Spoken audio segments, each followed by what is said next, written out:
ഈ സമയത്ത് ഇപ്പോൾ നമ്മൾ സംസാരിച്ചുകൊണ്ടിരിക്കുമ്പോൾ അല്ലെങ്കിൽ ഇപ്പോൾ ഈ ഒരു അടുത്ത കാലഘട്ടങ്ങളിൽ ഞാൻ മരണപ്പെടുന്നുണ്ടെങ്കിൽ ഒന്നുകിൽ എനിക്ക് ഹൃദയാഘാതം മൂലമോ അല്ലെങ്കിൽ പാമ്പ് കടിയേറ്റോ ഞാൻ മരണപ്പെടുന്നുണ്ടെങ്കിൽ അതിന് ഉത്തരവാദികൾ എന്നറിയപ്പെടുന്ന കുറച്ച് ആൾക്കാരുടെ പേര് ഞാൻ എഴുതി തയ്യാറാക്കി ഒരു പേപ്പറാക്കി ഫോൺ നമ്പറിൽ പെടുക. കാരണം അത്രയ്ക്ക് മാനസികമായിട്ട് എന്നെ പീഡിപ്പിക്കുന്നു. ലോകത്തിലെ ഏറ്റവും തട്ടിപ്പാണ് ഈ ആപ്പ്. നിങ്ങൾക്ക് അടിവരായിട്ട് പറയുന്നു, ഇത് സർപ്പ എന്ന് പറഞ്ഞ ആപ്പ് വനം വകുപ്പിൻ്റെ അല്ല, ജോസ് ലൂയിസ് എന്ന് പറയുന്നൊരു വ്യക്തിയുടെ പേരിലാണ്.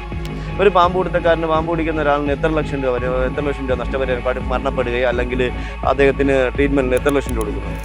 ചെയ്യില്ല. ഇവിടെ മരുന്ന് ലോബികൾ വളരണ്ടേ? മരുന്ന് ലോബികൾ വളർന്നാലല്ലേ നമുക്ക് കൈക്കൂലി കിട്ടുള്ളൂ, കാശ് കിട്ടുള്ളൂ. അന്ന് ഇത്രയും പാമ്പ് കടി ഉണ്ടായിരുന്നു. അന്നും ആൾക്കാർ തറയിലല്ലേ കിടന്നുകൊണ്ടിരുന്നു. പിന്നെന്താ ഇപ്പം മാത്രം കടി വരുന്നു? ഇതെല്ലാം എന്താ പറയുക, പിടിക്കുന്ന പാമ്പുകൾ എവിടെയൊക്കെയാണ് വിടുന്നതെന്ന് ആർക്കും അറിയില്ല. ആ കാലനക്കുന്ന കാലിനനുസരിച്ച് അത് അനങ്ങിക്കൊണ്ടിരിക്കുന്നു. എന്നാൽ പാമ്പ് കടിയേറ്റ് മരണപ്പെട്ട ഒരുപാട് പാമ്പാട്ടികൾ നമ്മുടെ നാട്ടിലുണ്ട്. പക്ഷേ ഈ മനുഷ്യരിൽ നിന്ന് നേരിട്ടിട്ടുള്ള ഒരുപാട് അനുഭവങ്ങളുണ്ട്. അയ്യോ, അതെന്റെ ജീവിതത്തിൽ എനിക്ക് ഏറ്റവും കൂടുതൽ വേദനിപ്പിച്ചിട്ടുള്ളതാണ്. അത് ചേട്ടൻ പറയുന്ന സമയത്താണ് നമ്മൾ ഒന്ന് വീക്കായി പോകുന്നതായിട്ട് തോന്നിയിട്ടുള്ളത്. എൻ്റെ ആഗ്രഹം എന്താണെന്ന് അറിയാമോ? എൻ്റെ ആഗ്രഹം നിങ്ങളെപ്പോലുള്ള ആൾക്കാർക്ക് അടുത്തൊക്കെ സംസാരിച്ചുകൊണ്ടിരിക്കുമ്പോൾ ഒന്നിൽ അല്ലെങ്കിൽ ഒരു വീട്ടിൽ പാമ്പിനെ പിടിക്കാൻ പാമ്പിനെ പിടിച്ചുകൊണ്ടിരിക്കുമ്പോൾ അതിൻ്റെ കടിയേറ്റ് മരണപ്പെടുമെന്ന് ആഗ്രഹിക്കുന്ന ഒരാളാണ്. സർക്കാരിൽ നിന്നുള്ള അംഗീകാരമൊന്നും ഇതുവരെ കിട്ടിയിട്ടില്ല കേട്ടോ. എല്ലാവരും തുറന്നു പറയില്ല, ഒരു സർക്കാരിൽ നിന്ന് ഇന്നുവരെ ഈ കടിയിട്ടുമ്പോൾ ഉണ്ടാകുന്ന ട്രീറ്റ്മെൻറ്റ് ഉണ്ടായെന്നറിയാതെ അറിയപ്പെടുന്ന രീതിയിൽ ഒരു അംഗീകാരങ്ങളും ഉണ്ടായിട്ടില്ല.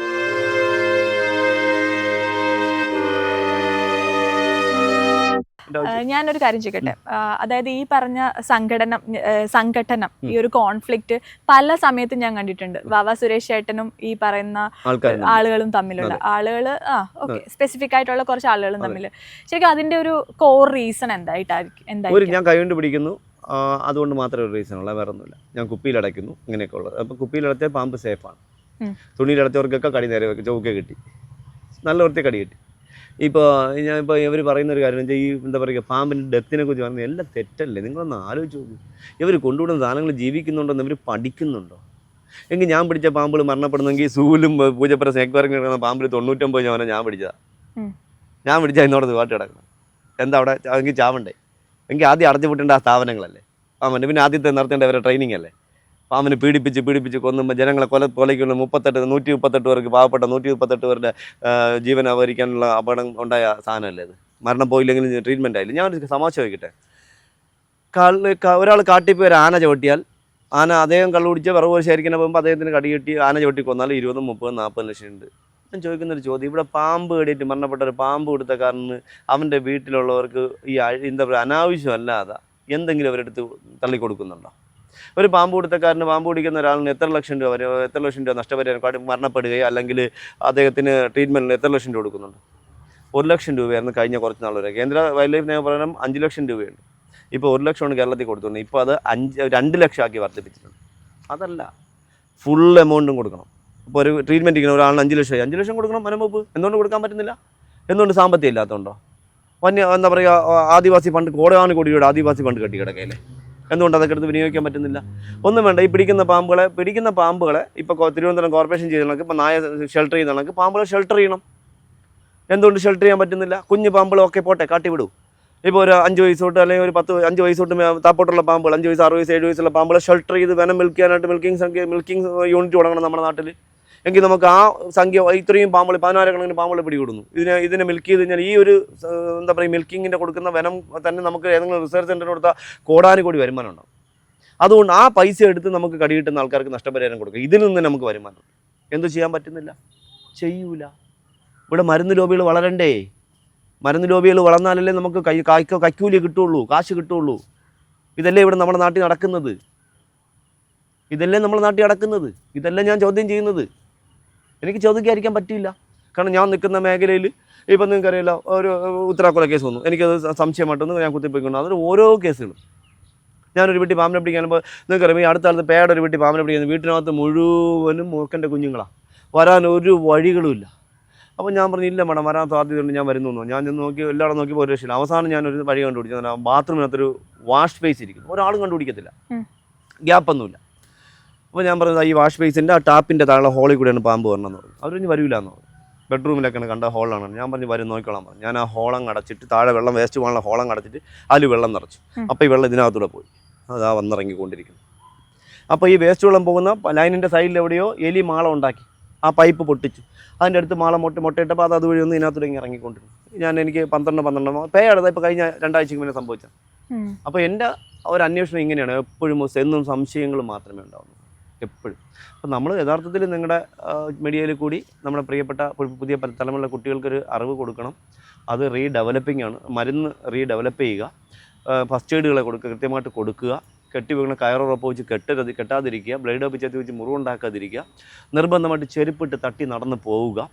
അതുപോലെ തന്നെ കുട്ടികൾ പറമ്പിലേക്ക് കളിച്ചിട്ട് വരുമ്പോൾ എന്തെങ്കിലും ഡോട്ട്, ഒരു സൂചിയോ മറ്റോ കൊണ്ട പാടുകൾ എന്തെങ്കിലും ഉണ്ടെങ്കിൽ അപ്പം തന്നെ അത് ആ കടി കിട്ടിയതിൻ്റെ അവിടെ 4 ചുറ്റി ഇങ്ങനെ കൈ വെച്ച് നോക്കുമ്പോൾ നമുക്ക് അറിയാൻ പറ്റും. കൈ ചൂട് അനുഭവപ്പെടുന്നുണ്ടെങ്കിൽ വെനം കടന്നു പോയിട്ടുണ്ടെന്നുള്ളത്. സാധാരണ നോർമലി ചൂടാണെങ്കിൽ സാധാരണ വെനമില്ലാത്ത ഏതോ പാമ്പിൻ്റെ കടിയാണ്, നമുക്ക് തിരിച്ചറിയാൻ പറ്റും. ഇതൊക്കെ ഞാൻ വർഷങ്ങളായി ക്ലാസ് എടുക്കുന്നത്. ഞാൻ അറിയാലോ, നിങ്ങൾക്കറിയാം, ഞാൻ ലോകത്തിൽ ആദ്യമായിട്ട് തണ്ടർ ബോൾട്ടിന് ട്രെയിനിങ് കൊടുത്ത ആളാണ്. ഞാൻ ലോകത്തിൽ ആദ്യമായിട്ട് ആർമിക്ക് ജംഗിൾ ട്രെയിനിങ് സമയത്ത് ഞാൻ ട്രെയിനിങ് കൊടുത്ത ആളാണ്. അങ്ങനെയൊക്കെ ഒരുപാട് എക്സ്പീരിയൻസ് ഉള്ള ഒരാളാണ്. അത് പലർക്കും ഇഷ്ടപ്പെടുന്നില്ല എന്നുള്ള ഇതാണ് നമ്മുടെ നാട്ടിൽ നടക്കുന്നത്. അപ്പോൾ ഒരുപാട് അറിവുകളുണ്ട്. അപ്പോൾ ഈ നിങ്ങളുടെ പ്രോഗ്രാം കാണുന്ന കുട്ടികൾ, പുതിയ തലമുറയിലെ കുട്ടികൾ നമ്മുടെ നാട്ടിൽ നിന്നുകൊണ്ട് പാമ്പിൻ്റെ വെനം സ്റ്റഡി ചെയ്തുകൊണ്ട് അടുത്ത തലമുറയ്ക്ക് അപകടങ്ങളില്ലാത്ത രീതിയിൽ മുന്നോട്ട് പോകാനുള്ള കാര്യങ്ങൾ നടക്കണം. അതുപോലെ തന്നെ നിങ്ങളുടെ ഈ വീഡിയോ നിങ്ങളത് എന്താ പറയുക, ഒരു ഫയലാക്കി പഠിക്കുന്ന കുട്ടികൾക്ക് കൊടുത്തു കഴിഞ്ഞാൽ അവർക്കത് ഉപകാരമായി, അടുത്ത തലമുറയ്ക്ക് അത് ഉപകാരമായി മാറും. ഇപ്പോൾ നിങ്ങളിപ്പോൾ എന്ന് വെച്ചാൽ നിങ്ങൾ ചോദിച്ച ചോദ്യങ്ങളിലൊന്നും ഒരിക്കലും ഒരു വേസ്റ്റ് ചോദ്യങ്ങളോ നമ്മൾ ചർച്ച ചെയ്തിട്ടൊരു വേസ്റ്റ് ചോദ്യങ്ങളോ അല്ലെങ്കിൽ വീട്ടിൽ ആരൊക്കെ ഉണ്ടെന്നോ അതൊന്നും അല്ല നമ്മൾ കുട്ടികൾക്ക് പുതിയ തലമുറയ്ക്ക് കൊടുക്കേണ്ടത്. നമ്മൾ അനുഭവിച്ചതല്ല നമ്മൾ പറഞ്ഞു കൊടുക്കേണ്ടത്, എന്താണ് നമുക്കിത് ചെയ്യാൻ പറ്റുക എന്നുള്ളത്. ഇപ്പം നമുക്ക് ഇത്രയും കാര്യങ്ങൾ ഇനി ഇതിലൊരു നിങ്ങൾ ഈ ചോദിച്ചുകൊണ്ടിരിക്കുകയാണെങ്കിൽ നമുക്കൊരു 10ഓ 15ഓ എപ്പിസോഡിൽ നമുക്ക് ഉത്തരം പറഞ്ഞു തീർക്കാൻ പറ്റില്ല. ഇപ്പോൾ നമ്മൾ പ്രോഗ്രാമാണ്. അപ്പോൾ അങ്ങനെ അത്രയ്ക്ക് നമുക്ക് അറിവുകളുണ്ട്. അതിൽ നമുക്കൊരു 1% മാത്രം നമ്മളിപ്പോൾ ചർച്ച ചെയ്തിട്ടുള്ളൂ.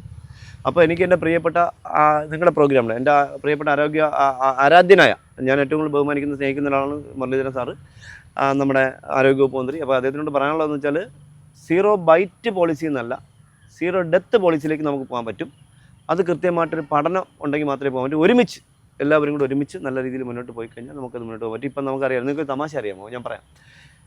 കഴിഞ്ഞ ആഴ്ച പാലക്കാട് നിന്നൊരു സംഘടന രൂപീകരിച്ചിട്ട് നമ്മളീ പറഞ്ഞ ജനങ്ങളെ പീഡിപ്പിക്കുന്ന അടിമകളായ ഒരു സംഘടനയുണ്ട് കേരളത്തിൽ. ഞാൻ പറഞ്ഞില്ല, പാമ്പിനെ പിടിക്കുന്ന അവരുടെ പീഡനം സഹിക്കാതെ ഒരു ടീമുണ്ടായി. അവരിന്നൊരു 10 പേര് കേരളത്തിൽ വനംവകുപ്പ് മന്ത്രിയെ കാണാൻ വന്നു. ഇപ്പോഴത്തെ വനംവകുപ്പ് മന്ത്രിയെ കണ്ടു. വനംവകുപ്പ് മന്ത്രിയെ കണ്ട് ആ വീഡിയോ എടുത്തിട്ട് സോഷ്യൽ മീഡിയയിൽ ഇട്ടു. വൈകുന്നേരം ആയപ്പോഴത്തേക്ക് ആ കൂടെ വന്ന 3 പേര് മറ്റേ സംഘടനയിൽ നിന്ന് വെട്ടിക്കളഞ്ഞു. മന്ത്രിയെ കാണാൻ മന്ത്രി അത്രയ്ക്ക് വൃത്തികെട്ടവനാണോ മന്ത്രി? ഒരു മന്ത്രിയെ കാണാൻ ഒരു വ്യക്തി വന്നതിൻ്റെ പേരിൽ ആ വ്യക്തിയെ ആപ്പിൽ നിന്ന് പുറത്ത് കളഞ്ഞു എന്നുള്ളതാണ്.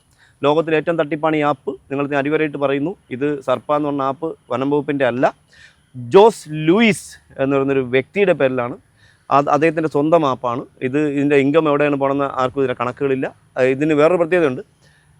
ഈ കേരളത്തിൽ സമ്പൂർണ്ണ വിജയം, 0 ബൈറ്റ് എന്ന് പറഞ്ഞ് തുടങ്ങിയ 148 പേർക്ക് അവൻ്റെ കടി കിട്ടിയത്. ഡെത്തും അതുപോലെ ഉണ്ട്. ഞങ്ങൾ വന്നുകൊണ്ട് കേരളത്തിൽ കടിയില്ല, അത് ആ കടി നിരത്തി കടിക്കുന്നു. പാവപ്പെട്ട ജനങ്ങൾക്ക് കിടന്നുറങ്ങാൻ നിവർത്തില്ല. അടുക്കളയ്ക്കകത്തൊക്കെ കയറിയ പാമ്പുകൾ കടിച്ചു. ഞാൻ എൻ്റെ ജീവിതത്തിൽ ഇതുപോലെ പാമ്പുണ്ടായിരുന്നു. നിങ്ങളൊന്ന് ആലോചിച്ച് നോക്കും, നിങ്ങളുടെ പ്രായത്തിൻ്റെ 35 ഡിഗ്രി ചൂട് കേരളത്തിൽ ഉണ്ടായിട്ടില്ലേ? അന്ന് ഇത്രയും പാമ്പ് കടി ഉണ്ടായിരുന്നു. അന്നും ആൾക്കാർ തറയിലല്ലേ കിടന്നുകൊണ്ടിരുന്നത്. പിന്നെന്താ ഇപ്പം മാത്രം കടി വരുന്നത്? ഇതെല്ലാം എന്താ പറയുക, പിടിക്കുന്ന പാമ്പുകൾ എവിടെയൊക്കെയാണ് വിടുന്നതെന്ന് ആർക്കും അറിയില്ല എന്നുള്ളതാണ്. ഞാൻ വിടാറുണ്ട്. ഞാൻ ഇപ്പോൾ ചേരാ ചുരുട്ടാ നീർക്കോലി കണ്ട എവിടെയെങ്കിലും ആളില്ലാത്ത പറമ്പിൽ പാവപ്പെട്ട ഏതെങ്കിലും കായൽ തീർത്തും അങ്ങ് തുറന്നുണ്ട്. പിന്നെ ഇപ്പോൾ പിടിച്ചുകൊണ്ട് ഇപ്പോൾ ഇന്ന് രാവിലെ നിങ്ങളുടെ മുന്നിൽ ഒരു പാമ്പിനെ പിടിച്ചത് നായി കടിച്ച്. ഇപ്പോൾ അത് ചത്ത് കാണും മിക്കവാറും. ചത്തു വന്നാൽ അങ്ങനെയുള്ള ചാവാറായതൊക്കെയാണ് ഞാൻ ആൾക്കൊരു ശല്യം ഇല്ലാതെ ഏതെങ്കിലും പുഴയുടെ സൈഡിൽ എവിടെയെങ്കിലും അത് അവിടെ നിന്ന് ഒന്ന് ചാവും, അല്ലെങ്കിൽ മറ്റ് പാമ്പ് അതിനെ ഭക്ഷണമാക്കും. ഇങ്ങനെയുണ്ട്. ഇതങ്ങനെ ഞാൻ ചോദിക്കട്ടെ, എൻ്റെ ജീവിതത്തിൽ ഞാൻ ഞെട്ടിപ്പോയി. തിരുവനന്തപുരം സിറ്റിക്കകത്ത് എനിക്ക് മൂർഖനെ കിട്ടിയില്ല, ഇപ്പോൾ കിട്ടുന്നു എടുക്കാൻ പറ്റാത്ത മൂർഖൻ പാമ്പിന് എവിടെ നിന്ന് വരുന്നു എന്നൊരു പഠനമുണ്ടോ? എവിടെ നിന്ന് വരുന്നൊരു പഠനമുണ്ടോ? ഒരു മണ്ണാങ്കട്ടയില്ലെന്നേ ഇവിടെ എല്ലാം ഉണ്ട്. ഇനിയിപ്പോൾ പുതിയ മന്ത്രി മുഖ്യമന്ത്രിയൊക്കെ കണ്ട് കുറേ കാര്യങ്ങൾ പ്രസൻറ്റ് ചെയ്യണമെന്ന് പറഞ്ഞിരിക്കുകയാണ്. എനിക്കതിന് പെർമിഷൻ അദ്ദേഹത്തിൻ്റെ PSനോട് ചോദിച്ചിട്ടുണ്ട്. അപ്പോൾ കുറേ കാലം അങ്ങോട്ട് നമുക്ക് നമ്മുടെ ആശയങ്ങൾ അങ്ങോട്ട് വെക്കാനുണ്ട്. അത് ഇവർ അംഗീകരിക്കുമെന്നാണ് ഞാൻ പ്രതീക്ഷിക്കുന്നത്. അതിൽ ഒരു വ്യക്തിയെ ഞാൻ ചിത്രീകരിക്കാൻ ആഗ്രഹിക്കും. ഒരു സന്തോഷമുള്ള കാര്യമുണ്ട് കേട്ടോ. മോശമായിട്ട് ചിത്രീകരിക്കാൻ ഞാൻ ആഗ്രഹിക്കുന്നു. പക്ഷേ എനിക്കൊരു ഡെത്ത് റിപ്പോർട്ട് എന്ന് പറയുന്ന സാധനം ഞാൻ എഴുതി വെച്ചിട്ടുണ്ട്, എൻ്റെ അവസാനത്തെ കയ്യൊപ്പെന്ന്. കാരണം വേറെ ഒന്നും കൊണ്ടല്ല, ഈ സമയത്ത് ഇപ്പോൾ നമ്മൾ സംസാരിച്ചുകൊണ്ടിരിക്കുമ്പോൾ അല്ലെങ്കിൽ ഇപ്പോൾ ഈ ഒരു അടുത്ത കാലഘട്ടങ്ങളിൽ ഞാൻ മരണപ്പെടുന്നുണ്ടെങ്കിൽ, ഒന്നുകിൽ എനിക്ക് ഹൃദയാഘാതം മൂലമോ അല്ലെങ്കിൽ പാമ്പ് കടിയേറ്റോ ഞാൻ മരണപ്പെടുന്നുണ്ടെങ്കിൽ അതിന് ഉത്തരവാദികൾ എന്നറിയപ്പെടുന്ന കുറച്ച് ആൾക്കാരുടെ പേര് ഞാൻ എഴുതി തയ്യാറാക്കി ഒരു പേപ്പറാക്കി ഫോൺ നമ്പർ ഉൾപ്പെടെ. കാരണം അത്രയ്ക്ക് മാനസികമായിട്ട് എന്നെ പീഡിപ്പിക്കുന്നു, എൻ്റെ ആ വീട്ടുകാരെ പീഡിപ്പിക്കുന്നു. എന്നെ അപ്പം ഞാൻ പറഞ്ഞല്ലോ, ഇപ്പോൾ എനിക്ക് എൻ്റെ RIP തന്നെ, എനിക്ക് മരണം തന്നെ ആഗസ്റ്റ് 13 നേർന്നിട്ടുള്ള ആൾ, അത് ഇവരുമായിട്ടൊക്കെ ബന്ധപ്പെടുന്ന ആൾക്കാർ ആരെങ്കിലും ഒക്കെ ആയിരിക്കാം, അങ്ങനെയാണ് ഞാൻ വിശ്വസിക്കുന്നത്. അപ്പോൾ അങ്ങനെയൊക്കെ ഒരുപാട് പ്രശ്നങ്ങളുണ്ട്. അപ്പോൾ മാനസികമായിട്ട് ഞാൻ നിങ്ങളെ മുന്നിൽ ചിരിച്ചുകൊണ്ടിരിക്കുന്നുണ്ടെങ്കിൽ എനിക്ക് 100 കൂട്ടം പ്രശ്നങ്ങൾ, എൻ്റെ അച്ഛൻ്റെ വിയോഗം, അമ്മയുടെ വയ്യായിക, അനിയത്തിൻ്റെ വയ്യായിക, പിന്നെ സാമ്പത്തികം, ഇങ്ങനെ ഒരുപാട് പ്രശ്നങ്ങൾ കൂടി ഞാൻ മുന്നോട്ട് പോകും. അപ്പോൾ ഇതിനിടെ കൂടെയാണ് ഇവർ മാനസികമായിട്ട് പീഡിപ്പിച്ചുകൊണ്ട് നമ്മളെ ദ്രോഹിക്കുന്നത്. അപ്പോൾ അത് അങ്ങനെ എന്തെങ്കിലും ഒരു അപകടം ഉണ്ടായാൽ ഇന്ന ആൾക്കാരാണ് എൻ്റെ ഉത്തരവാദി, 1-ാം പ്രതി ഇന്ന ആളാണെന്നുള്ള രീതിയിൽ അദ്ദേഹത്തിൻ്റെ ഫോൺ നമ്പർ ഉൾപ്പെടെ വെച്ച് ഞാൻ തയ്യാറാക്കി വെച്ചിട്ടുണ്ട്. എൻ്റെ മരണമൊഴി എന്നാണ് ഞാൻ അതിനെ എഴുതി വെച്ചിരിക്കുന്നത്. അത് കിട്ടേണ്ട സമയത്ത് കിട്ടും. അതിപ്പോൾ ഞാൻ ഒരുപാട് നിങ്ങളുടെ അടുത്താണ് ഞാൻ കൂടുതൽ സംസാരിച്ച്, വേറെ ഒന്നിടത്ത് ഞാൻ പറഞ്ഞിട്ടുണ്ട്, ചാനലിൽ ഞാൻ പറഞ്ഞിട്ടുണ്ട് ഈ കേസ്. ഞാൻ പറഞ്ഞു അത്രയ്ക്ക് ദ്രോഹിക്കുന്നതാണ്, എൻ്റെ കൂടെ എൻ്റെ പേരുമായിട്ട് ബന്ധപ്പെടുന്ന എല്ലാവരെയും ദ്രോഹിക്കുന്നു എന്നുള്ളതാണ്. ഇപ്പോൾ എന്നെ മാത്രം ദ്രോഹിക്കണമെങ്കിൽ കുഴപ്പമില്ല, എൻ്റെ കൂടെ സഹകരിക്കുന്ന ആൾക്കാർ ആദ്യം ഒറ്റപ്പെടുത്തിക്കൊണ്ട് അകറ്റി നിർത്തുന്നു, അങ്ങനെയൊക്കെ. അപ്പോൾ എന്നെ മാനസികമാണ്. അപ്പോൾ അവരെൻ്റെ അടുത്തേക്ക് വരുന്നില്ല. നിങ്ങൾക്കറിയാമോ, കഴിഞ്ഞ കുറേ 3 വർഷങ്ങൾക്ക് മുന്നേ വനം വകുപ്പിൽ എല്ലാവരും എൻ്റെ നല്ല സുഹൃത്തുക്കളാണ്. ഇപ്പോൾ എന്നെ വിളിക്കാറുമില്ല. അവർ പുതിയ ക്ലാസ് എടുക്കുമ്പോൾ ഞാൻ എന്തോ വനം വകുപ്പിൻ്റെ ഒരു ശത്രുവായിട്ട് അവർ പ്രഖ്യാപിക്കുകയാണ്. ഇയാൾ മെനിയാന്ന് ഒരാളോട് സംസാരിച്ചപ്പോൾ അയാൾ പറഞ്ഞതെന്ന് കഴിഞ്ഞാൽ, എന്താ പറയുക, വാവാ സുരേഷ് വനം വകുപ്പിനെതിരെ ഒരു വാക്ക് ഇന്നുവരെ പറഞ്ഞിട്ടില്ല. വനം വകുപ്പ് നമുക്ക് വേണം, വനവും വേണം. ഇന്നൊരു ഒരു മണ്ടൻ ഒരു വാർത്ത ഞാൻ കണ്ടു, അതിൻ്റെ അടി ഞാൻ കമൻസ് ഇട്ടിട്ടുണ്ട്. ഈ ചിന്നക്കാന ഇടുക്കി എന്നൊരു സ്ഥലത്ത് നിന്ന് 13 ആനകളെ പിടിച്ച് മാറ്റാൻ പോകുന്നു, ഈ വേറൊരു പുതിയ സ്ഥലത്തേക്ക് കൊണ്ട് തുറന്നു വിടാൻ പോകുന്നു. എന്ത് പൊട്ടത്തരായ ചിന്താഗതികളാണ് ഇതൊക്കെ. ഇതിനൊക്കെയാണ് ഞാൻ എതിർക്കുന്നത്. അതിൻ്റെ അടി ഞാൻ കമൻസ് ഇട്ടിട്ടുണ്ട്. അതിൻ്റെ ഇടയിൽ എൻ്റെ അമ്മയും അപ്പനെയൊക്കെ വിളിച്ചൊന്നിരിക്കാം. പക്ഷേ എനിക്ക് പറയാതിരിക്കാൻ പറ്റില്ല. അത് വേറെ അവിടെ വിടുന്ന ആ സ്ഥലത്ത് നിന്ന് അക്രമകാരിയാകും മാറില്ലേ. പുതിയ സ്ഥലത്തേക്ക് ആന ചെല്ലുമ്പോൾ ഇവിടെ തന്നെ അതിനെ നമ്മൾ സെറ്റപ്പ് ചെയ്ത് ഇവിടുന്ന് അവിടെ അതിൻ്റെ വനത്തിനടുത്ത് നിന്ന് ജീവിക്കുന്ന ആൾക്കാരെ ഉചിതമായ നഷ്ടപരിഹാരം, ഇഷ്ടംപോലെ ഫണ്ടുണ്ടെന്നേ, ഇഷ്ടംപോലെ ഫണ്ടുണ്ട് വനം വകുപ്പിന്, കോടാനുകോടി ഫണ്ട് കെട്ടിക്കിടപ്പുണ്ടെന്നേ. അതുകൊണ്ട് എന്തുകൊണ്ട് ഈ ആൾക്കാരെ അവർക്ക് നല്ല ജീവിക്കാൻ അനുയോജ്യമായ സ്ഥലം കണ്ടെത്തി അവർക്ക് നല്ലൊരു വീട് വെച്ച് കൊടുത്ത് അവർക്ക് എന്തുകൊണ്ട് ചെയ്യാൻ പറ്റുന്നില്ല? ഇവിടെ ഒരു വാഴ കുത്തി നശിപ്പിച്ചാൽ കൊടുക്കുന്നത് 30 രൂപയാണ്. നിങ്ങൾക്കറിയാമോ? ഒരു കർഷകൻ്റെ അവൻ്റെ കഷ്ടപ്പാടെന്നാണ് നിങ്ങൾക്കറിയാമോ? ആ പാവപ്പെട്ടവൻ ഒരു കൊല കെട്ടി അവൻ 500 രൂപ വയ്ക്കാൻ പറ്റും. ഇവിടെ കൊടുക്കുന്ന 30 രൂപയാണ്. അവർക്ക് നഷ്ടപരിഹാരം കൊടുത്തെങ്കിൽ അവർ ഈ പന്നിയെ പിടിക്കാൻ പറയൂ. അവർക്ക് ഒന്നിനും നഷ്ടമില്ല, കർഷകന് ഒന്നാതെ കൂലിയില്ല. ഇതൊക്കെ അപ്പോൾ പന്നി കൊണ്ട്, അതുകൊണ്ട് പന്നിയെ കൊല്ലണമെന്ന് ആൾക്കാർ പറഞ്ഞു. പന്നി ഏറ്റവും വലിയൊരു ഉപകാരമാണ് പാമ്പിനെ കൊല്ലുന്നതിൽ. അത് നിങ്ങൾ വായിച്ചിട്ടുണ്ടോ എവിടെയെങ്കിലും? പാമ്പിനെ കൊല്ലാൻ ഏറ്റവും വലിയ നല്ലൊരു മൃഗമാണ്. പന്നിയുള്ള സ്ഥലത്ത് പന്നി സഞ്ചരിക്കുന്ന സമയത്ത് നിങ്ങൾ സഞ്ചരിക്കും, പാമ്പിനെ കൊല്ലും. നിങ്ങൾ രാത്രി പാത്തിരിക്കണം അവനെ. അപ്പോൾ ഇവൻ ഓരോന്നിനെ തോന്നുന്നത് ഞാൻ ലൈവായിട്ട് കണ്ടവനാണ്. എനിക്ക് കൂടിയ മൊബൈൽ ഐഫോണൊന്നുമില്ല ഫോട്ടോയും വീഡിയോ എടുത്ത് വയ്ക്കാനായിട്ട്, അല്ലെങ്കിൽ ഞാൻ ഇതെല്ലാം പകർത്തി വെച്ചേനെ. ഇങ്ങനെയൊക്കെ ഒരുപാട് അറിവുകളുണ്ട്. അപ്പോൾ നമുക്കതൊന്നും എല്ലാം നമുക്ക് ശരി, നിങ്ങളെങ്കിൽ ഒരു 25 എപ്പിസോഡായാലും നിങ്ങൾക്ക് തീരുകയില്ല. അത്രയ്ക്ക് നമുക്ക് അറിവുകൾ പറഞ്ഞു, അടുത്ത തലമുറയ്ക്ക് ഒരുപാട് പറഞ്ഞു. ഇനി നമുക്ക് മറ്റൊരു അവസരത്തിൽ നമുക്ക് കൂടുതൽ നമുക്ക് ചർച്ച ചെയ്യാനുള്ള അവസരം നിങ്ങൾ സമയം കണ്ടെത്തുകയാണെങ്കിൽ എൻ്റെ സമയം നിങ്ങൾക്ക് വേണ്ടി തരാൻ എനിക്ക് ബുദ്ധിമുട്ടൊന്നുമില്ല, ഒരു ബുദ്ധിമുട്ടില്ല. ചേട്ടന്റെ ഒരു ദിവസം ഒരുപാട് പാമ്പുകളുമായിട്ട് ഇന്ററാക്ട് ചെയ്യുന്നില്ലേ? അപ്പോൾ ഒരു ദിവസം എങ്ങനെയാ പോകുന്നത്? ദിവസം അങ്ങനെ കൃത്യമായിട്ട് ചിട്ടയൊന്നുമില്ല എനിക്ക്. ഒന്ന്, ഫുഡിൽ ചിട്ടയില്ല. രണ്ടാമത് കുളി കാര്യങ്ങൾ മാത്രമേ കൃത്യമായിട്ട് നടക്കുന്നുള്ളൂ. ബാക്കി ഫുഡ്, ചായ കുടിക്കാറുണ്ട്, ധാരാളം കട്ടൻ ചായ കുടിക്കാറുണ്ട്. അതാണ് എൻ്റെ നിത്യേനുള്ള ചിട്ട. പിന്നെ സമയത്തിന് ഫുഡ് കഴിക്കാറില്ല. ഫുഡ് കഴിക്കുമ്പോൾ ഇന്നലെ ഞാൻ കഴിച്ചപ്പോൾ 2-1:30 മണിയായി രാത്രിയത്തെ ഫുഡ് കഴിച്ചപ്പോൾ. ഉച്ചയ്ക്ക് രാവിലെ കഴിച്ചില്ല. അങ്ങനെ ഇന്ന സമയമൊന്നുമില്ല. ഞങ്ങൾ എല്ലാവരും ഇവിടെ ചുറ്റും നിൽപ്പുണ്ട്. പക്ഷെ ചേട്ടനെയാണത്. ഞാൻ അനങ്ങി നിൽക്കുന്നതുകൊണ്ട് എന്നെ ഫോക്കസ് ചെയ്യും. ഇപ്പം നിങ്ങളാണെങ്കിൽ നിങ്ങളെ ഫോക്കസ് ചെയ്യും. അങ്ങനെയാണല്ലേ? അപ്പോൾ ഒരു നിഴൽ പോലെ ഒരു ഷാഡോ കിട്ടുന്നതുകൊണ്ട് അവർ എന്താ പറയുക, ആ ഒരു ഷാഡോ മതി. അപ്പോൾ ഞാൻ എപ്പോഴും ഇങ്ങനെ അനങ്ങിയിരിക്കുന്ന പാമ്പാട്ടികൾ എപ്പോഴും ഇങ്ങനെ കാലനക്കുന്നതെന്ന് പറഞ്ഞാൽ ആ കാലനക്കുന്ന കാലിനനുസരിച്ച് അത് അനങ്ങിക്കൊണ്ടിരിക്കുന്നു. എന്നാൽ പാമ്പ് കടിയേറ്റ് മരണപ്പെട്ട ഒരുപാട് പാമ്പാട്ടികൾ നമ്മുടെ നാട്ടിലുണ്ട്. ഇതിപ്പോൾ എന്താ പറയുക, ഒരു 10 വയസ്സോളം പ്രായമുള്ള, ഈ വർഷം മുട്ട വിരിഞ്ഞ പെൺമൂർക്കനാണ്.